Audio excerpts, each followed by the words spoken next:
Hello everyone, रचित this side. और आज के इस वीडियो में हम बात करेंगे कि how to becoming a successful trader in 2025।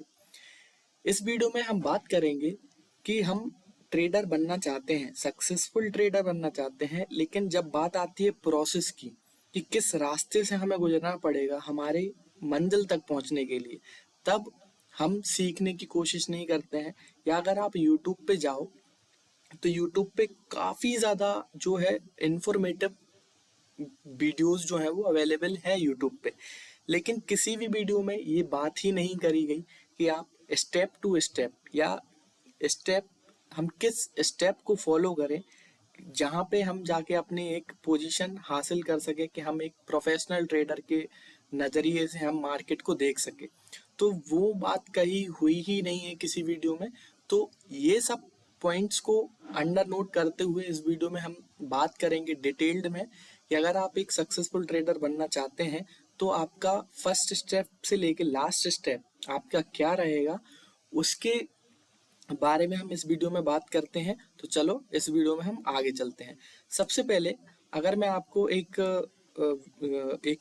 Photos के जरिए आपको समझाने की कोशिश करूं तो वो कुछ इस तरीके की है।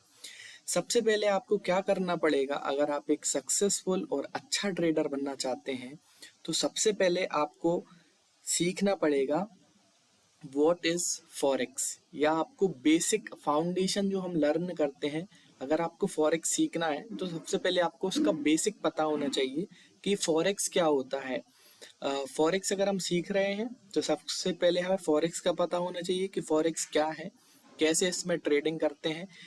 ये सब जब आप फाउंडेशन अपना बेसिक क्लियर कर लेते हैं, उसके बाद आप अपने सेकंड स्टेप पे आते हैं, which is trading platform and tools. जब आप फॉरेक्स का बेसिक सीख लेते हैं, फिर जब आपको ट्रेडिंग करना है तो आप किस चीज में ट्रेड करोगे, तो वो आपका एक MT5 होता है, टर्मिनल होता है। ये आपको सीखना पड़ेगा कि व्हाट इज MT5। फिर अगर आपको थोड़ा सा भी चार्ट्स को एनालाइज करना है या करना पड़ता है तो वो आप वहाँ ट्रेडिंग व्यू को भी ट्रेडिंग व्यू पे आप अपने चार्ट्स को एनालाइज कर सकते हैं। आप MT5 पे भी अपने चार्ट्स को एनालाइज कर सकते हैं।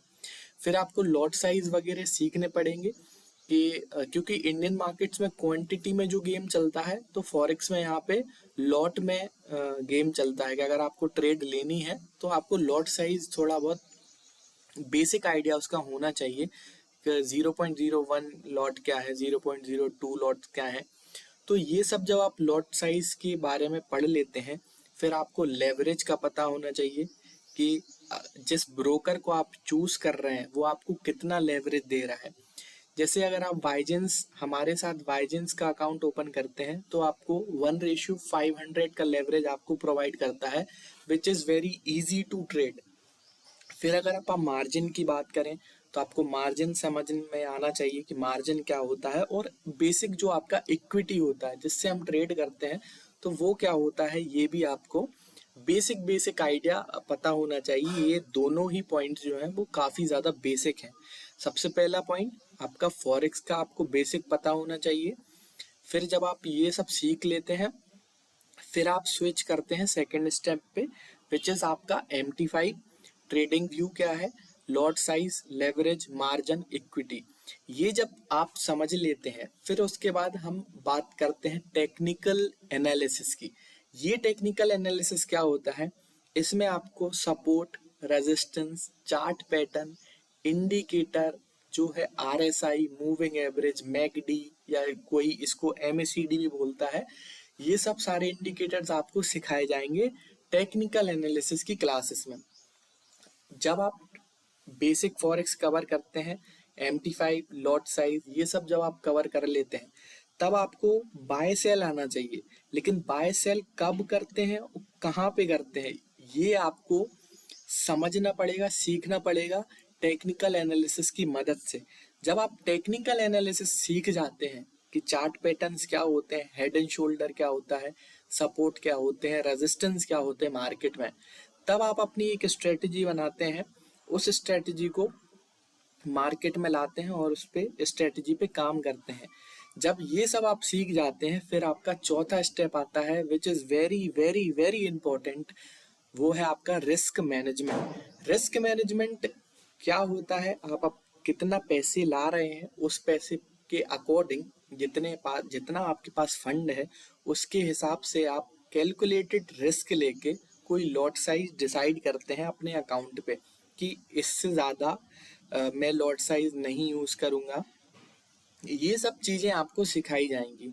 तो रिस्क मैनेजमेंट में आपके पोजीशन साइजिंग हो गई, रिस्क रिवॉर्ड क्या होता है, स्टॉप लॉस कैसे लगाते हैं, टारगेट कैसे लगाते हैं, ये सब आपको रिस्क मैनेजमेंट की क्लासेस में सिखाया जाएगा। जब ये सब आप कवर कर लेते हैं, फिर फिफ्थ चीज आती है जो कि है fundamental analysis. Fundamental analysis Indian markets में अलग तरीके की काम करती है और फॉरेक्स मार्केट में अलग तरीके की काम करती है।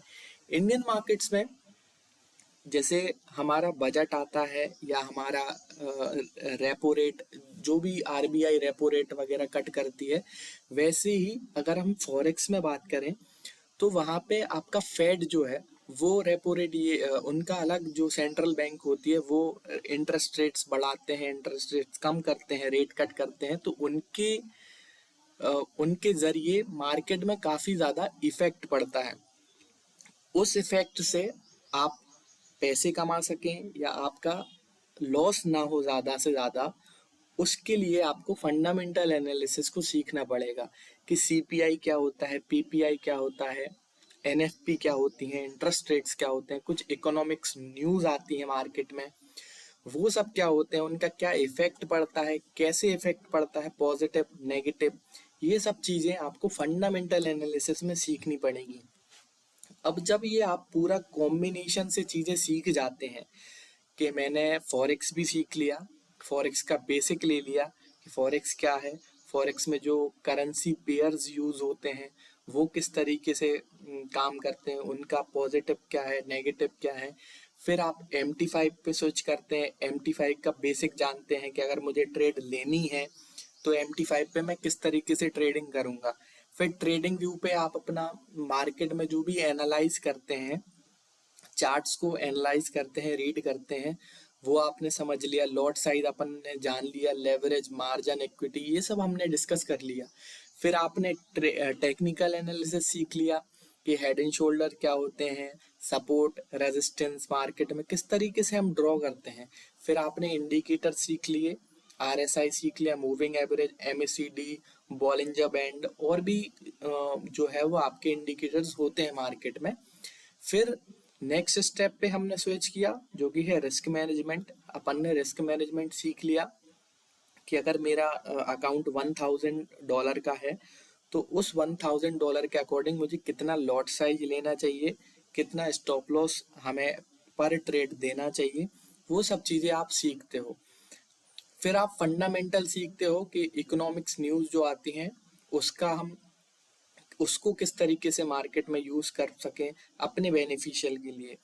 जब ये सब आप सीख लेते हैं तो अभी क्या है, हमने कार चलाने की नॉलेज ली है लेकिन हमें अभी प्रैक्टिकल नहीं आया। तो प्रैक्टिकल के लिए हम एक डेमो अकाउंट ओपन करते हैं।